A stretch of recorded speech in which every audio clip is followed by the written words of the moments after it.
میں مکہ مکرمہ میں ابھی چند دن وہاں پر گزارا. تاریخی چیزیں دیکھنے کا شوق ہے، سیرت پڑھتے ہیں تو اس میں تطبیق دیتے ہیں، جا کر کے دیکھتے ہیں کن حالات سے حضور پاک صلی اللہ علیہ وسلم کو گزرنا ہوا. مکہ کا جو لوکیشن ہے وہ مکمل پہاڑیوں کے بیچ میں ہے، مکمل پہاڑیاں، اور خاص طور پر عرب کا علاقہ جس میں حضور پاک صلی اللہ علیہ وسلم کو اتارا گیا ہے. جغرافی کے اعتبار سے تقریباً صرف عرب میں 20 لاکھ پہاڑیاں ہیں. 20 لاکھ کا مطلب کیا ہوتا ہے؟ بہت بڑی تعداد ہے پہاڑوں کی، مسلسل. یعنی اگر آپ دیکھیں گے تو 100 200 کلومیٹر تک کنٹینیو پہاڑوں کا سلسلہ چلتا رہتا ہے. اور مکہ پورا پہاڑوں سے گھرا ہوا ہے. کچھ پہاڑوں کے نام تو آپ جانتے بھی ہوں گے، جبل ثور، جبل نور اور جبل ابو قبیس. یہ تمام جو پہاڑیاں ہیں کچھ کے نام ہیں، جبل صفا، جبل مروہ، یہ سب پہاڑ ہی تو ہیں. ان پہاڑوں کے بیچ میں مکہ آباد ہے. اب لوگوں کی طبیعت کیسی تھی؟ پتھروں کے بیچ رہتے رہتے وہاں کے لوگوں کے دل پتھر سے زیادہ سخت بھی تھے. آپ اندازہ کریں، نبی پاک صلی اللہ تعالیٰ علیہ وسلم جب مکہ مکرمہ میں پیدا ہوئے اور پیدائش سے لے کر آپ کی عمر مبارک 40 سال تک کی ہوئی، تب تک تو آپ نے اعلان نبوت نہیں فرمایا تھا، سب جانتے ہیں. کیوں؟ حضور پاک صلی اللہ تعالیٰ علیہ وسلم 40 سال تک ان کے درمیان جیتے رہے اپنے اخلاق و کردار کے ساتھ. ایسا نہیں ہے کہ کمپلیٹ نہیں ہوا تھا ابھی، معاذ اللہ رب العالمین کسی چیز میں نقص ہو، ہرگز نہیں، ہرگز نہیں.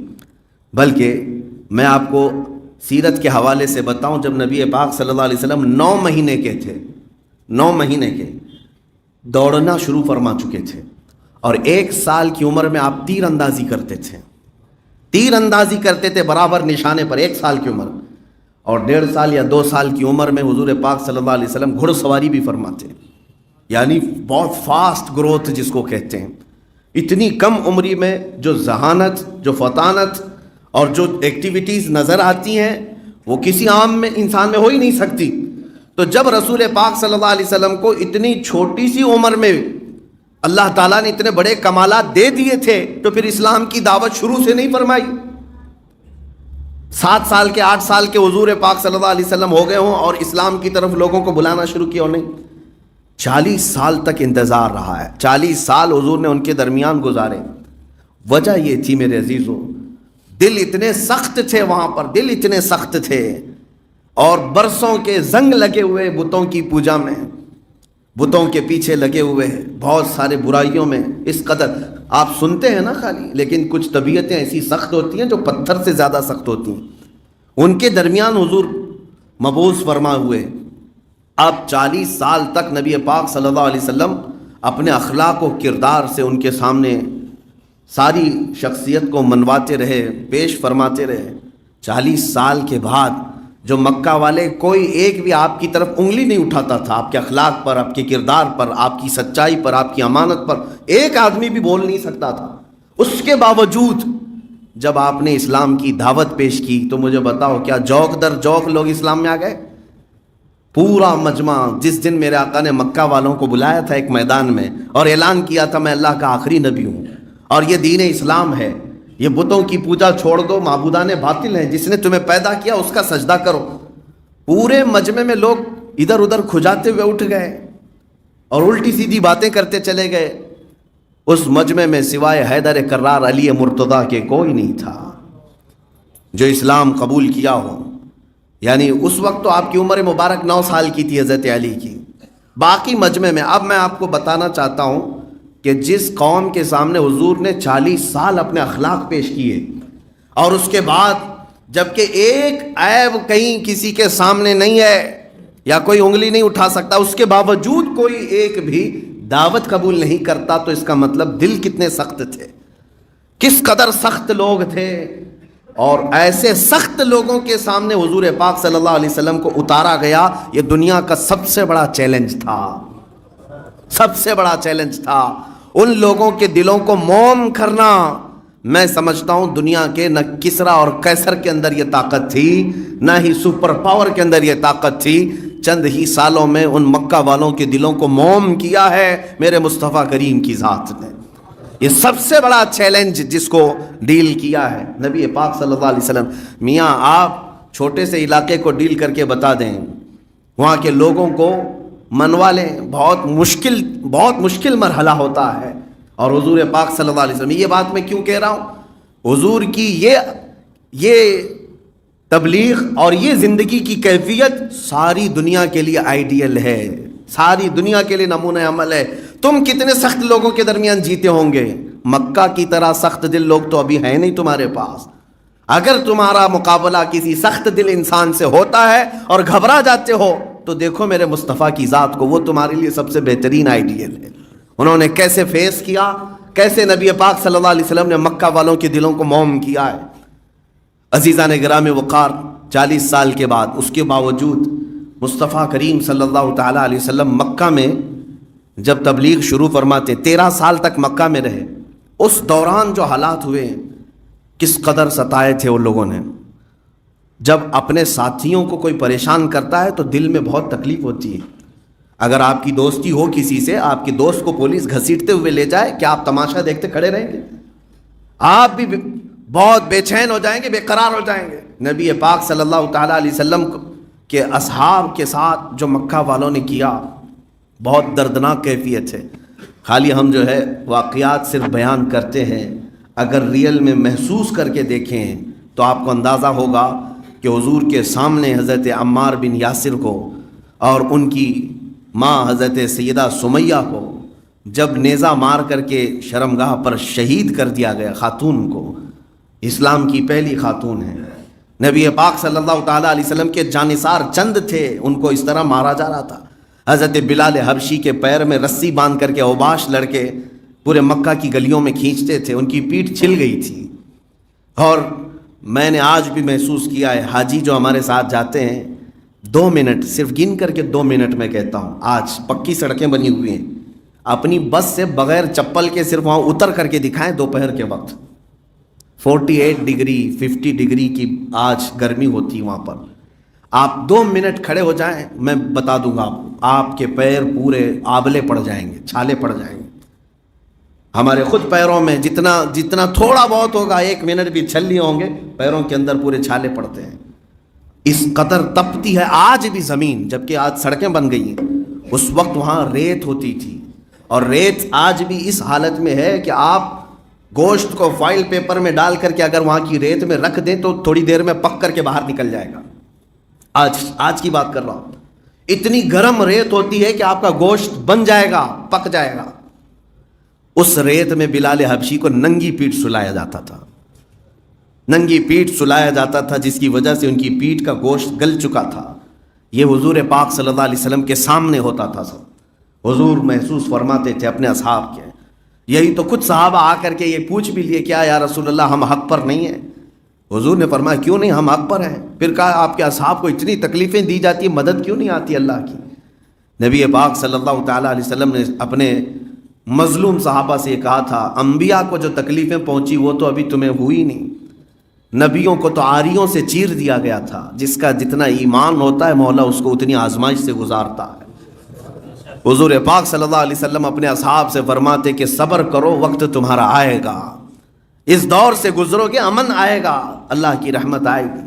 اور مکہ کے وہ دن حضور ڈٹ کر کیسے کھڑے رہے ہوں گے؟ کبھی میں سیرت پڑھتا ہوں تو سوچتا ہوں ان اصحاب کے اوپر پہاڑ توڑے جا رہے تھے، حضور اس وقت بھی ثابت قدم تھے۔ اور پلس یہ کہ حضور کو سب سے زیادہ نبی پاک صلی اللہ علیہ وسلم کی مکہ مکرمہ میں کسی نے سپورٹنگ کی تھی تو ماں خدیجۃ الکبریٰ رضی اللہ تعالیٰ، مال سے، محبت سے، تعاون سے۔ حضور پاک صلی اللہ تعالیٰ علیہ وسلم کی شریک حیات ہی نہیں تھی، بلکہ مکمل حضور پاک صلی اللہ تعالیٰ علیہ وسلم کی حمایت میں ہر وقت کھڑی رہتی تھی۔ لیکن وقت ایسا آیا کہ مکہ والوں نے حضور پاک صلی اللہ علیہ وسلم اور ان کے پورے خاندان کا بائیکاٹ کر دیا، سوشل بائیکاٹ۔ کیسا سوشل بائیکاٹ؟ وہ جگہ آج ہم دیکھ کر کے آئے، پہاڑیوں کے بیچ میں ایک گھاٹی ہے جس کو شعب ابی طالب کہتے ہیں، نبی پاک صلی اللہ علیہ وسلم اور ان کے خاندان کو اس گھاٹی کے اندر محصور کر دیا گیا کہ آپ لوگ اس کے باہر نہیں آئیں، اور کھانا پانی ساری چیزیں بند، کوئی باہر والا ادھر اندر نہ آئے، اندر والے باہر نہ جائیں، سلام کلام بات چیت پورے مکہ کے خاندانوں سے ان کی بند کر کے رکھ دی گئی۔ اور یہ 2 دن 4 دن کی نہیں، 3 سال تک کے لیے تھا۔ اس گھاٹی کے اندر نبی پاک صلی اللہ علیہ وسلم 3 سال گزارے، جبکہ پتے کھائے اور چمڑے ابال کر کے کھائے۔ یہ وہ دن تھے، اور پھر بھی اسلام کی اس عظیم شاخوں کو کبھی میرے آقا صلی اللہ علیہ وسلم نے مرجھانے نہیں دیا، ثابت قدم کھڑے رہے۔ کیا بیک لے لیا کہ آپ سے دعوت نہیں دوں گا، آپ سے میں گوشہ نشین ہو جاؤں گا؟ ڈٹے رہے، کھڑے رہے۔ اسی لیے تو میں کہتا ہوں میرے عزیزو، اس سے بہترین آئیڈیل لا کر کے دکھاؤ۔ نبی پاک صلی اللہ علیہ وسلم ہر معاملے میں تمہارے لیے بہترین آئیڈیل ہے۔ ڈٹے رہنا، جمے رہنا، مصیبتوں کے بعد ایک دن تو سورج طلوع ہونا ہے۔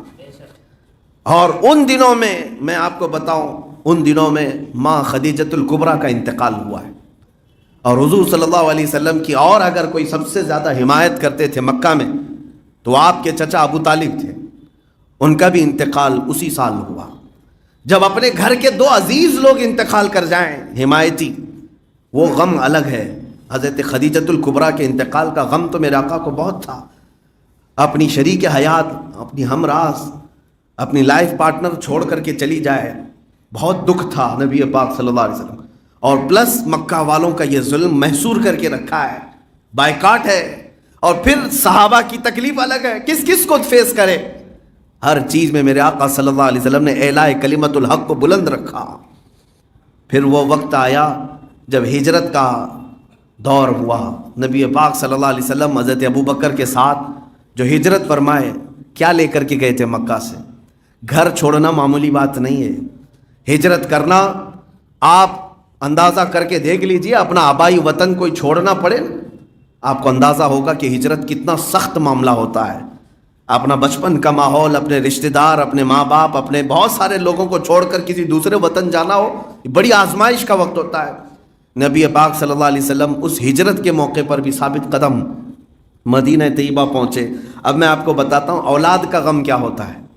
اولاد کا غم، جو کہ آج باپ ہیں یا کوئی ماں ہیں تو انہیں اندازہ ہوگا کہ بچوں کی تکلیف کس قدر اذیت ناک ہوتی ہے۔ میں محسوس کرتا ہوں کہ اگر ہمارے بچے کو ایک دن بخار بھی آ جائے تو رات بھر نیند نہیں آتی، اس کو تھپکیاں دیتے ہیں، کبھی ہوا دیتے ہیں، کبھی گولیاں دیتے ہیں، دوڑے دوڑے ڈاکٹر کے پاس لے کر کے بھاگتے پھرتے رہتے ہیں۔ ہم اپنی تکلیف تو سہ لیتے ہیں لیکن اولاد کی بہت مشکل ہے۔ ہر باپ کی یہ اور ہر ماں کے اندر یہ محبت اللہ نے ڈال رکھی ہے۔ میرا چھوٹا سا بچہ تھا، انگلی اس کی کٹ گئی تھی دروازے میں، اور ڈاکٹر نے جب ٹانکے لگانے شروع کیے تو ایسا لگ رہا تھا پورے جسم میں ہمارے ٹانکے لگ رہے ہو۔ بچے کا رونا ہم سے برداشت نہیں ہو پاتا۔ یہ اولاد کی تکلیف، ہم اپنے بچوں کی انگلی کٹ جائے یہ برداشت نہیں کر پاتے۔ نبی رحمت صلی اللہ علیہ وسلم کی اولاد حضرت عبداللہ پیدا ہوئے، گود میں حضور کے کھیلے اور اسی گود میں حضور کی انتقال کر گئے، اپنے ہاتھوں سے میرے آقا نے دفن کیا۔ دوسرے بیٹے حضرت قاسم پیدا ہوئے، نبی پاک کی گود میں کھیلے، انتقال کر گئے۔ میں صرف انگلی کٹنے کی بات نہیں کر رہا ہوں، دم توڑنے کی بات کر رہا ہوں۔ جب کسی کا بچہ اس کی آنکھوں کے سامنے انتقال کر جائے تو کتنا بڑا گہرا دکھ دے جاتا ہے بچہ۔ تیسرے بیٹے حضرت ابراہیم پیدا ہوئے ہیں، جن سے حضور کو بڑی الفت تھی، محبت تھی۔ 6 مہینے تک میرے آقا کی گود میں کھیلتے رہے، اور یہ وہ دور تھا جب امام حسین بھی پیدا ہوئے تھے۔ نبی پاک صلی اللہ علیہ وسلم امام حسین اور اپنے بیٹے حضرت ابراہیم دونوں کو گود میں بٹھاتے۔ پھر جبرائیل امین نے آ کر یہ بھی کہا، یا رسول اللہ صلی اللہ علیہ وسلم، ان دونوں میں سے ایک ہی کو آپ رکھ سکتے ہیں، اللہ کی منشا یہ ہے۔ نبی پاک صلی اللہ علیہ وسلم نے امام حسین کو رکھ لیا، اپنے بیٹے کو قربان کیا۔ دوسرے ہی دن حضرت ابراہیم کا انتقال ہوا۔ 3 دن تک حضور کی آنکھوں سے صرف آنسو بہتے تھے، آواز نہیں آتی تھی۔ صحابہ کہتے ہیں آنسو ٹپکتے رہتے تھے۔ اولاد کا غم کیا ہوتا ہے۔ 3 بیٹے انتقال کر گئے۔ حضور کی 4 بیٹیاں تھیں، حضرت زینب، حضرت رقیہ، حضرت ام کلثوم، حضرت فاطمہ، 4 بیٹیاں ہیں۔ میں آپ کو بتاؤں یہ ہجرت کے بعد سب شادی شدہ ہو چکی تھیں۔ حضور پاک صلی اللہ علیہ وسلم جب مدینے آئے تو حضور پاک نے اپنی بڑی بیٹی کی شادی پہلے فرمائی تھی۔ حضرت زینب سفر کے دوران وہ اونٹ سے گر پڑی، حمل تھا اور حمل گر گیا، اور اسی زخم کے بعد چند دن بیمار ہوئیں۔ مدینہ طیبہ میں جوانی کے عالم میں بڑی بیٹی حضور کے انتقال کر گئی۔ نبی پاک صلی اللہ علیہ وسلم نے جنازہ پڑھایا۔ اپنی جوان بیٹی، شادی شدہ بیٹی، اس کو دفن کرنا کوئی باپ سمجھ سکتا ہے۔ حضور پاک صلی اللہ علیہ وسلم کی دوسری بیٹی حضرت رقیہ، حضرت عثمان غنی کے نکاح میں دے دیا۔ بڑی خوش تھیں بہت، لیکن جس سال جنگ بدر ہوئی، 2 ہجری، جنگ بدر کے لیے جب میرے آقا جا رہے تھے تو حضرت رقیہ بہت بیمار ہو گئی. جب اپنے بچے بیمار ہوں تو آپ سفر ملتوی کر دیں گے. میرا بیٹا بیمار ہے، میں اب آگے نہیں جاؤں گا. حضور جہاد پر جا رہے تھے اور بیٹی گھر میں بیمار ہے. نبی پاک صلی اللہ علیہ وسلم نے حضرت عثمان سے کہا، عثمان تم میری بیٹی رقیہ اور تمہاری زوجہ ہے، اس کی تیمارداری میں لگے رہو، بدر کے صحابہ میں تمہارا بھی حصہ رکھا جائے گا. حضرت عثمان بدر میں نہیں گئے، ان کی تیمارداری میں لگے رہے. جب نبی پاک صلی اللہ علیہ وسلم بدر کے مقام پر چین لڑائی کے وقت مدینے سے خبر آئی کہ حضرت رقیہ کا انتقال ہو گیا. حضور کی یہ دوسری بیٹی کا انتقال ہے، جن کے جنازے میں میرے آقا شریک نہیں ہو سکے، وہ بدر میں موجود رہے. مجھے بتاؤ میرے عزیزوں، کون ہے یہ جو برداشت کر سکتا ہے؟ تیسری بیٹی حضرت ام کلثوم تھی. جب واپس مدینے تشریف لائے تو ان کا نکاح میرے آقا صلی اللہ علیہ وسلم نے حضرت عثمان سے کر دیا. حضرت ام کلثوم یہ دوسری بیٹی تھی، لیکن زندگی وفا نہ کر سکی. چند ہی سالوں کے بعد حضرت ام کلثوم کی بھی آخری وقت آ گئے اور نبی پاک صلی اللہ علیہ وسلم کی آنکھوں کے سامنے ان کی روح نکلی. 3 بیٹے اپنے ہاتھوں سے دفن کرنا، 3 جوان بیٹیوں کو، شادی شدہ بیٹیوں کو دفن کرنا، کسی باپ سے پوچھ لیں. اسی لیے میں کہتا ہوں اس سے بڑا آئیڈیل دنیا میں تمہارے پاس ہو ہی نہیں سکتا. صبر کے معاملات میں اگر دیکھنا ہو تو لاؤ، میں چیلنج کرتا ہوں، کوئی ہے؟ اب بات یہ ہے کہ آخری بیٹی سیدہ کائنات فاطمہ الزہرا سلام اللہ علیہا، حضور کی حیات میں صرف وہ تنہا باقی رہی تھی نبی پاک صلی اللہ علیہ وسلم کے. اور حضور پاک صلی اللہ تعالیٰ علیہ وسلم کے 6 اولاد دفن کرنے کے بعد کبھی میرے آقا صلی اللہ تعالیٰ علیہ وسلم کی زبان سے نکلا ہو کہ اے رب ذوالجلال میرے گھر کی ساری اولاد ختم ہو گئی؟ نہیں، بلکہ ایک بار بھی حضور پاک صلی اللہ تعالیٰ علیہ وسلم نے اپنے اولاد کی موت یا ان کے دفن، ان کے کفن کی شکایت رب ذوالجلال کی بارگاہ میں کبھی نہیں کی.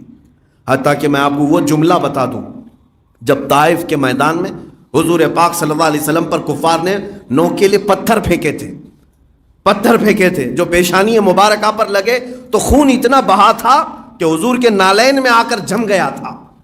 حضور پاک صلی اللہ علیہ وسلم کی اس وقت میرے آقا کے ساتھ زید بن حارثہ حضور کے غلام اور حضور کے خاص صحابی منہ بولے بیٹے وہ ساتھ میں تھے. حضور پاک صلی اللہ علیہ وسلم کی اس کیفیت کو دیکھ کر کے وہ کہتے ہیں اتنی گھبراہٹ ہوتی تھی، کبھی ادھر سے پتھر آتا، کبھی ادھر سے پتھر، کبھی ادھر سے. وہ ایک صحابی بچانا چاہتے ہر جگہ سے، لیکن پتھر تو گرے. اس کے بعد حضرت زید کہتے ہیں جب میں میرے آقا کے نالین پاک نکال رہا تھا تو خون سے چپک گئے تھے دھونے کے لیے. اس وقت حضرت زید بن حارثہ کہتے ہیں ایک دعا میرے آقا نے کی تھی اللہ کی بارگاہ میں سنتا ہوں تو رونگٹے کانپ جاتے ہیں. رب تعالیٰ کی بارگاہ میں کہتے ہیں اے اللہ جو شکایت ہے میری یا جو کچھ بھی معاملہ ہے میں تیرے علاوہ کس کے پاس کروں. اور پھر کہتے ہیں اے رب ذوالجلال یہ میری کمزوری ہے کہ میں ان تک یہ تمام معاملات کو پہنچا نہ سکا. اپنی حضور پاک صلی اللہ تعالیٰ علیہ وسلم عاجزی کا اظہار رب ذوالجلال کی بارگاہ میں کرتے ہیں اور آخری میں یہ کہتے ہیں اِلَّمْ يَكُنْ غَضَبُكَ عَلَيَّ فَلَا أُبَالِي. یہ جتنا مجھے تکلیف پہنچائیں یہ لوگ پتھر مارے ہیں جو کچھ بھی ہیں، اِلَّمْ يَكُنْ غَضَبُكَ عَلَيَّ فَلَا أُبَالِي. اے رب اگر تیرا غضب نہیں ہے میرے اوپر تو پھر مجھے ان کی تکلیف کی کوئی پرواہ نہیں، بس تو ناراض نہ ہو. اتنی تکلیفیں اٹھانے کے بعد اللہ کی بارگاہ میں یہ کہیں کہ مولا اگر تو ناراض نہیں ہے تو مجھے ان کی تکلیف کی پرواہ نہیں ہے. یہ کمال کی استقامت، یہ کمال درجے کی ثابت قدمی ہے. اسی لیے قرآن نے کہا لَقَدْ كَانَ لَكُمْ فِي رَسُولِ اللَّهِ أُسْوَةٌ حَسَنَةٌ. اے لوگوں بے شک تمہارے لیے رسول کی زندگی سب سے بہترین آئیڈیل ہے، سب سے بہترین نمونہ ہے. میں یہ بھی جانتا ہوں ساتھیوں کو کھونا کتنا بڑا مسئلہ ہوتا ہے. آپ ایک تنظیم چلاتے ہوں، تحریک چلاتے ہوں یا آپ ایک کمیٹی چلاتے ہوں، کمیٹی میں مشکل سے 10-11 لوگ ہوتے ہیں، کبھی 20-25 ہوں گے، اور اس میں سے 4 لوگ ایک ساتھ مر جائیں، ختم ہو جائیں، پھر دیکھنا کمیٹی کی حالت کیا ہو جاتی ہے. ایسا سوگ کا ماحول آ جائے گا، خزاں کا موسم چل پڑے گا. اگر کوئی تنظیم یا کوئی تحریک چل رہی ہے اس کے مین ارکان اگر اچانک انتقال کر جائیں تو وہ ٹھپ پڑ جائے گی، رک جائے گی. آپ کو پتہ ہے مدینہ طیبہ سے جب میرے آقا صلی اللہ علیہ وسلم احد کے میدان میں گئے تھے، احد کی لڑائی ایسی سخت ہو چکی تھی احد کی لڑائی، اس میں نبی پاک صلی اللہ علیہ وسلم کے سب سے عزیز ترین صحابہ 70 کے قریب شہید ہو چکے تھے، اور وہ ٹاپ لیول کے صحابہ تھے، جس میں حضرت امیر حمزہ ہے جو حضور کے باڈی گارڈ کی طرح رہتے ہیں، ہمیشہ حضور کے دفاع میں کھڑے رہنے والے صحابی، سگے چچا، حضور کی آنکھوں کے سامنے ان کے سینے پر نیزہ مارا گیا جو ان کی پیٹھ سے نکلا، اور ان کے سینے کو چیر کر کے ان کا کلیجہ چبایا گیا تھا۔ عبداللہ بن جہش، حضور پاک صلی اللہ علیہ وسلم کے چہیتے صحابی، جنگ بدر، جنگ احد میں جن کے جسم کے 80 ٹکڑے کر دیے گئے تھے، اور ایک ایک ٹکڑے کو سوئی میں پیرو کر کے ہار بنا کر کے کافروں نے پہنا تھا۔ اسی جنگ میں حضرت مصعب بن عمیر جو رسول اللہ صلی اللہ علیہ وسلم کے سفیر تھے، ترجمان، ایمبیسیڈر، بادشاہوں تک اسلام کی تبلیغ پہنچانے والا کام کرتے تھے، وہ شہید ہوئے تھے۔ مین ارکان حضرت سعد ابن ربی جو حضور صلی اللہ تعالیٰ علیہ وسلم کے قریبی صحابی، حضور پاک ہر وقت ان کو پکارا کرتے تھے۔ انس بن نذیر جو رازوں کے مالک تھے، حضور پاک صلی اللہ علیہ وسلم کی رازوں کے امین تھے، وہ شہید ہوئے۔ وہ ایسے شہید ہوئے تھے کہ ان کی انگلی کے علاوہ ان کا جسم کا کوئی حصہ ہی نہیں ملا، صرف انگلی، شہادت کی انگلی کی پور، وہ بھی ان کی بہن نے دیکھ کر کے پہچانا کہ یہ میرے بھائی انس بن نذیر کی انگلی ہے، باقی تو جسم ملا نہیں۔ حضور پاک صلی اللہ علیہ وسلم کے وہ قریب ترین ساتھی 70 کے قریب ایک وقت میں وفات پا گئے ہوں۔ میرے عزیزو، اگر اسلام اتنا ہلکا ہوتا تو احد کے وقت ہی رک گیا ہوتا، احد کے وقت ہی ٹھپ پڑ جانا تھا۔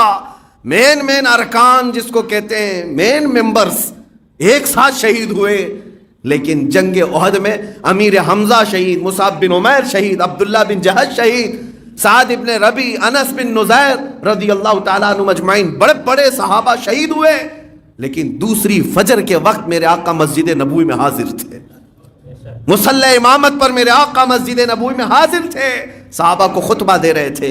یہ اسلام نہ کبھی رکا ہے نہ رکے گا۔ میرے عزیزو، اس لیے میں کہتا ہوں، آفات ناگہانی آج جو ہمارے حالات کو جھنجھوڑ رہے ہیں، گھبرانے کی ضرورت نہیں۔ نہ گھبراؤ مسلمانوں، ابھی خدا کی شان باقی ہے، ابھی قرآن زندہ ہے اور اسلام باقی ہے، اور انشاءاللہ العزیز کچھ نہیں ہوگا۔ اسلام تیری نبض نہ ڈوبے گی حشر تک، تیری رگوں میں رواں خون ہے 4 یار کا، تیری رگوں میں رواں خون ہے 4 یار کا۔ اسلام نے بہت سارے مراحل دیکھے ہیں، اور اسی لیے شاعر نے بالکل برحق کہا تھا، اسلام زندہ ہوتا ہے ہر کربلا کے بعد، اسلام زندہ ہوتا ہے ہر کربلا کے بعد۔ قربانیاں دینی ہوں گی، ان مصائب کا سامنا کرنا ہوگا۔ جب مصیبتیں زیادہ آ جائیں تو گھبرانا نہیں، حضور کی سیرت پڑھ لینا، حضور پاک کی سیرت پڑھنا، اور قرآن سچ کہتا ہے ان سے بہترین آئیڈیل کوئی ہو ہی نہیں سکتا ہمارے لیے۔ وہ افریقاؤں کے لیے، امریکنز کے لیے، ہندوستانیوں کے لیے، پاکستانیوں کے لیے، پوری دنیا کے عربوں کے لیے، جس خطے میں بھی انسان جیتا ہے، سب کے لیے میرے رسول کی زندگی آئیڈیل ہے، نمونہ عمل ہے، اور بلا چون چرا اور بغیر کسی اعتراض کے، بغیر کسی شک و شبہ کے ہر انسان میرے آقا کے پیچھے چل سکتا ہے۔